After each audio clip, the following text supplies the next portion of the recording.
Welcome back to धनक once again. हमने funds की कैटेगरी को लेके एक पूरा प्लेलिस्ट तैयार करना शुरू किया है और उसमें अलग अलग फंड्स के बारे में हम आपको एक एक करके बता रहे हैं। और देखिए, हमारा मकसद ये है कि आप हर फंड के बारे में डिटेल में आसान भाषा में समझ पाएं ताकि आगे आपको कोई दिक्कत ना हो।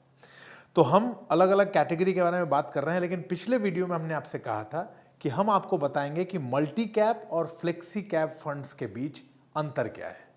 तो देखिए, मल्टी कैप फंड्स में नियम के हिसाब से आपके फंड मैनेजर को टोटल पोर्टफोलियो का कम से कम 25% हर प्रकार के स्टॉक यानी कि लार्ज, मिड और स्मॉल कैप में लगाना अनिवार्य होता है। जबकि फ्लेक्सी कैप फंड में क्या होता है, फंड मैनेजर को यह छूट होती है कि वो अपने हिसाब से तीनों प्रकार के स्टॉक्स में जितना चाहे उतना लगा सकता है। इसमें 25-25% के एलोकेशन का कोई बंधन नहीं है।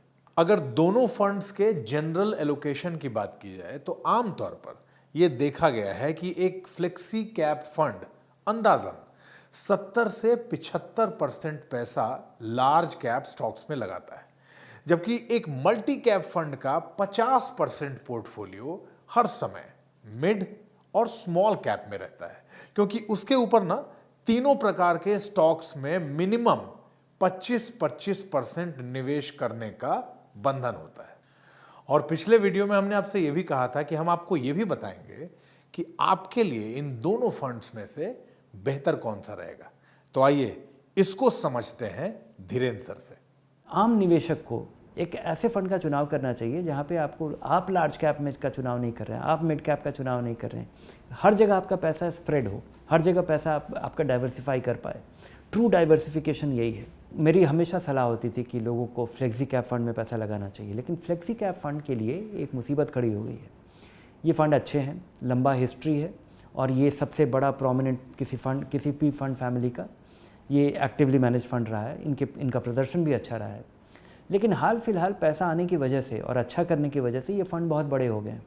और बड़े होने की वजह से बहुत सारे फ़ंड अगर लार्ज कैप या मिड कैप या स्मॉल कैप में लगाना भी चाहें तो लाचार होते हैं लार्ज कैप में ही लगाने के लिए, क्योंकि ये फ़ंड बहुत बड़ा हो गया। उनके लिए ढेर सारा पैसा स्मॉल कैप और मिड कैप में एक बड़े फंड से लगाना बड़ा मुश्किल हो गया है।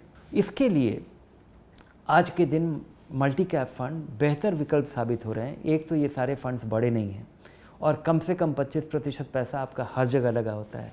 इस फोर्स्ड डाइवर्सिफिकेशन का बड़ा फायदा है।